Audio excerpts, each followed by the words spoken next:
श्री स्वामी समर्थ. देवीचे 6वे रूप म्हणजे कात्यायनी माता. नवरात्रीच्या 6व्या दिवशी आपण माता कात्यायनीची उपासना केली जाते. त्यांना शक्ती, पराक्रम आणि धर्माचे प्रतीक मानले जाते. चला तर मग जाणून घेऊ देवीच्या 6व्या रूपाची कथा, म्हणजेच माता कात्यायनी देवीची कथा.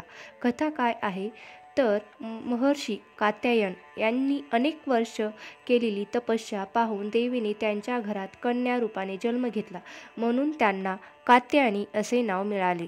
त्या काळी राक्षसांचा राजा महिषासुराने त्रिलोक्य जिंकून देवांना त्रास दिला होता. देवांच्या प्रार्थनेने माता कात्यायनीने महिषासुराचा वध करून दुष्टांचा नाश केला आणि धर्माचे रक्षण केले, म्हणून त्यांना कात्यायनी असे नाव पडले आहेत.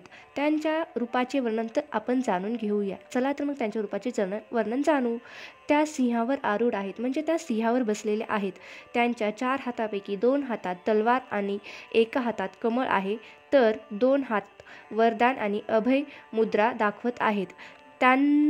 त्यांना तेजोमय रूप पाहून दुष्ट थरथर कापतात, म्हणजे त्यांचे तेजोमय रूप पाहून जे दुष्ट राक्षस असतात ते थरथर कापतात. त्यांचे महत्त्व: माता कात्यायनीची पूजा करणाऱ्या भक्तांचे विवाहातील अडथळे दूर होतात, कन्येच्या विवाहाच्या मनोकामना पूर्ण होतात असे मानले जाते. तसेच त्या भक्तांचा पराक्रम, धैर्य आणि शौर्य प्रदान करतात.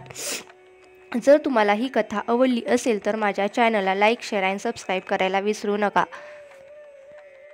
सर्वमंगलमांगल्ये शिवे सर्वार्थसाधिके शरण्ये त्र्यंबके गौरी नारायणी नमोस्तुते. सर्वमंगलमांगल्ये शिवे सर्वार्थसाधिके शरण्ये त्र्यंबके गौरी नारायणी नमोस्तुते. सर्वमंगलमांगल्ये शिवे सर्वार्थसाधिके शरण्ये त्र्यंबके गौरी नारायणी नमोस्तुते. सर्वमंगलमांगल्ये शिवे सर्वार्थसाधिके शरण्ये त्र्यंबके गौरी नारायणी नमो